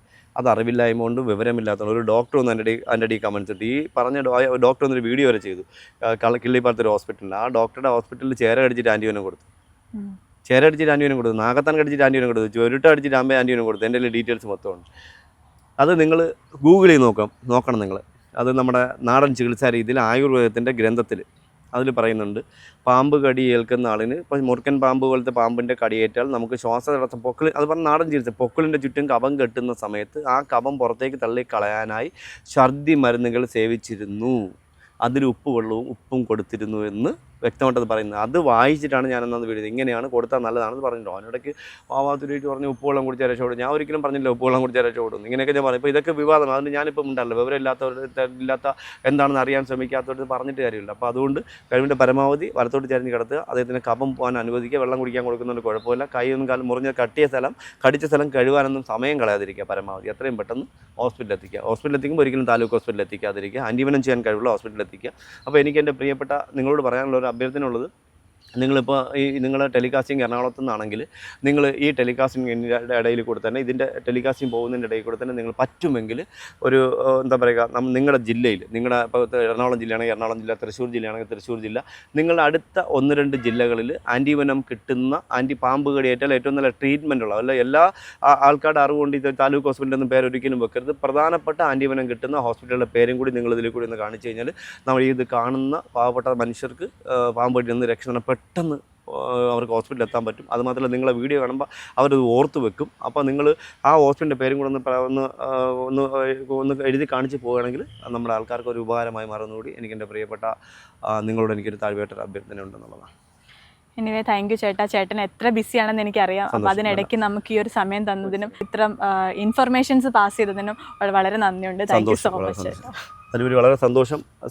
സൈന സ്റ്റോറി, നിങ്ങളുടെ ഈ പാവപ്പെട്ട കേരളത്തിൽ ഒരുപാട് അറിയപ്പെടുന്ന പാമ്പ് പിടുത്തക്കാരുള്ള, ഇപ്പോൾ ഈ കാണാനും അധികം ചോവൊന്നുമില്ലാത്ത ചാണകത്തിൻ്റെ കളറിൽ ഇരിക്കുന്ന എന്നെ തന്നെ നിങ്ങൾ തിരഞ്ഞെടുത്ത് പാമ്പിനെക്കുറിച്ചൊക്കെ അറിയാനായിട്ട് വന്നതിൽ പ്രത്യേകിച്ച് സൈന സ്റ്റോറിയുടെ പ്രിയപ്പെട്ട അണിയറ പ്രവർത്തകർ എല്ലാവർക്കും പ്രത്യേകിച്ച് നന്ദി. ഈ നമ്മുടെ സൈന സ്റ്റോറിയുടെ ഈ അറിവുകൾ പരമാവധി ഇത് കാണുന്ന ആൾക്കാർ ഷെയർ ചെയ്ത് പരമാവധി എല്ലാ ആൾക്കാരിലേക്കും എത്തിക്കാനും കൂടി നിങ്ങൾ ഇത് എവർ പറഞ്ഞിട്ടൊന്നുമല്ല, നമ്മുടെ അറിവുകൾ മറ്റുള്ളവർക്ക് എത്തണമെന്നുള്ളത് കൊണ്ട് എൻ്റെ മനസ്സിൽ ആണ് തോന്നിയിട്ട് ഞാൻ പറയുകയാണ്. അപ്പോൾ പരമാവധി നമ്മുടെ വീഡിയോ സൈനാസോളിയുടെ വീഡിയോ കാണുന്നവർ ഈ വീഡിയോ ഷെയർ ചെയ്ത് എല്ലാവരിലേക്കും എത്തിക്കണമെന്ന് കൂടി താഴ്മയായിട്ട് അപേക്ഷിക്കുന്നു. അപ്പോൾ എല്ലാവർക്കും എന്നെ പ്രിയപ്പെട്ട എൻ്റെ നമ്മുടെ പ്രിയപ്പെട്ട സഹോദരിക്ക് നമ്മുടെ ക്രൂ നമ്മളെ എന്നെ പകർത്തുന്ന ക്യാമറയിൽ നമ്മുടെ സുഹൃത്തുക്കൾക്കൊക്കെ എല്ലാവിധ നന്മ ഐശ്വര്യം നേരുന്നു. ഈ സൈനാസോളിയുടെ മുഴുവൻ എവിടെയൊക്കെ ഉണ്ട് അവിടെയുള്ള എല്ലാവർക്കും എല്ലാവിധ നന്മ ഐശ്വര്യം ഉണ്ടാകുമെന്ന് പറഞ്ഞു. എല്ലാവർക്കും എന്താ പറയുക, അഭിനന്ദനങ്ങൾ, നന്ദി, നമസ്തേ. Thank you so much.